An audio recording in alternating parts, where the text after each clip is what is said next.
नमस्कार, बहुत स्वागत है आप सभी का अपन झारखंड में और मैं हूं आपके साथ रश्मि श्रीवास्तव। और बुलेटिन की शुरुआत करते हैं। राज्यपाल सीपी राधाकृष्णन के अभिभाषण के साथ झारखंड विधानसभा का बजट सत्र शुरू हो गया।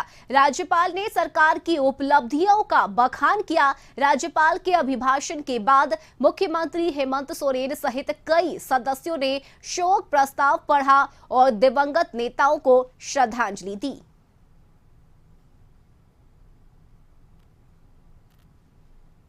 आपके अधिकार, आपकी सरकार, आपके दुआ program which has ensured public participation at every level in governance.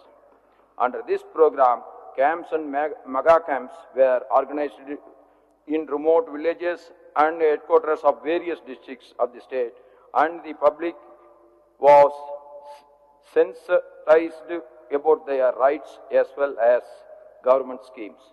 In the year 2022, the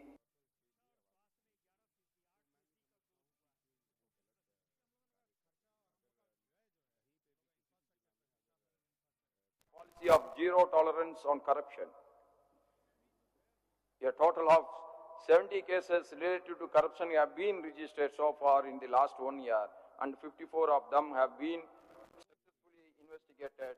A total of public servants were arrested on various charges of corruption. Our government is committed to improve law and order scenario and to ensure effective criminal control. In the last 1 year, several effective operations have been carried out against Naxals by the Jharkhand police. There have been 30 encounters between the police and the Naxals, and 430 Naxals have been arrested. The surrender of rehabilitation policy formulated to bring Naxalites into the mainstream of the society has also yielded positive results. A total of 22 Naxalites have surrendered in the financial year.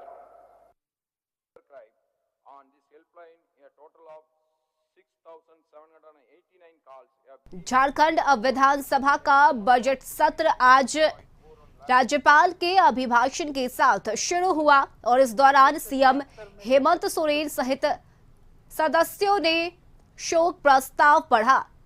वहीं आपको बताएं कि अपने अभिभाषण में राज्यपाल ने सरकार की तरफ से जो काम किए गए हैं उसका बखान किया। और इस वक्त हमारे साथ संवाददाता रुचि शर्मा हमारे साथ लाइव जुड़ी हुई हैं। रुचि, बजट सत्र की शुरुआत हो चुकी है राज्यपाल के अभिभाषण के साथ, लेकिन अब आगे क्या? जो आज राज्यपाल ने अपनी अभिभाषण में जो कुछ भी उन्होंने अपनी बातें सामने रखी है, विपक्ष इससे कितना संतुष्ट है ये तो कल देखने को मिलेगा जब सदन में विपक्ष अपनी बातों को रखेगा। लेकिन क्या लग रहा है, क्योंकि लगातार बैठक का दौर भी झारखंड में चला है, ऐसे में क्या तैयारी है सत्ता पक्ष और विपक्ष की? बिल्कुल, देखिए रश्मि, सत्ता पक्ष और विपक्ष अपनी अपनी तैयारी जो है पूर्व में ही कर चुके हैं। लेकिन फिर भी बता दें कि एक तरफ विपक्ष की आज जो रणनीति है वो तैयार होगी। भाजपा विधायक दल बाबूलाल मरांडी की अध्यक्षता में आज भाजपा प्रदेश कार्यालय में बैठक होगी और एक रणनीति तैयार की जाएगी कि जो पूरा सत्र है वो किस तरह से और कौन कौन से अहम मुद्दे हैं जो वो सदन में उठाएंगे, सदन के बाहर भी उठाएंगे। लेकिन जो जानकारियां मिल रही है, जो पहले से उनके विधायक बोलते आ रहे हैं, वो नियोजन नीति का मुद्दा जो है वो गर्म रह सकता है। वहीं ईडी की जो कार्रवाई है, हाल ही में ग्रामीण विकास विभाग के जो मुख्य अभियंता वीरेंद्र राम को लेकर के भी विपक्ष हावी दिख रही है।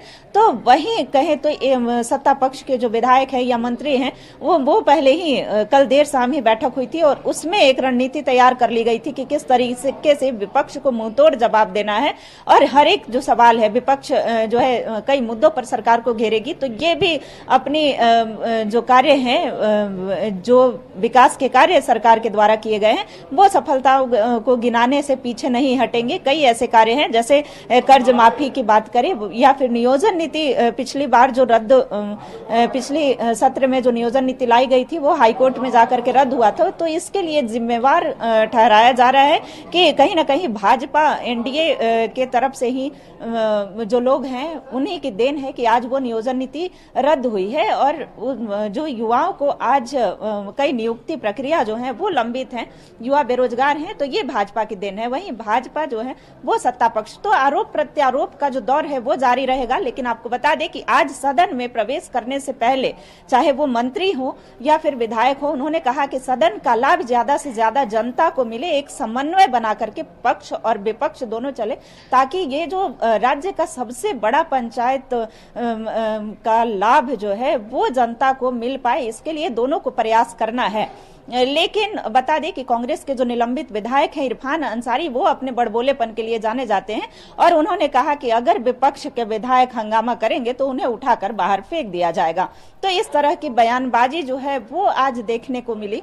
वहीं जो विपक्ष के विधायक हैं इरफान अंसारी के बयानों का पलटवार करते हुए कहा कि ये वही विधायक हैं जो कैश कांड मामले में निलंबित हुए हैं और ये जो है अपने बड़बोलेपन के लिए जाने जाते हैं और सत्ता पक्ष हमेशा से यह प्रयास करती है कि किसी तरह से विपक्ष को उकसाया जाए ताकि जो सदन की कार्रवाई है वो लंबित रह सके, सदन की कार्रवाई में बाधा बन सके। तो देखना होगा, चूंकि आज तो पहला दिन था तो आज ज्यादा कुछ नहीं हुआ। राज्यपाल का अभिभाषण और शोक संकल्प पत्र जो है वो पढ़ा गया। तो बिल्कुल रुचि, अब देखना ये दिलचस्प होगा कि कल से जब सदन की कार्रवाई शुरू होती है तो उस दौरान सदन की क्या कुछ तस्वीरें देखने को मिलती है।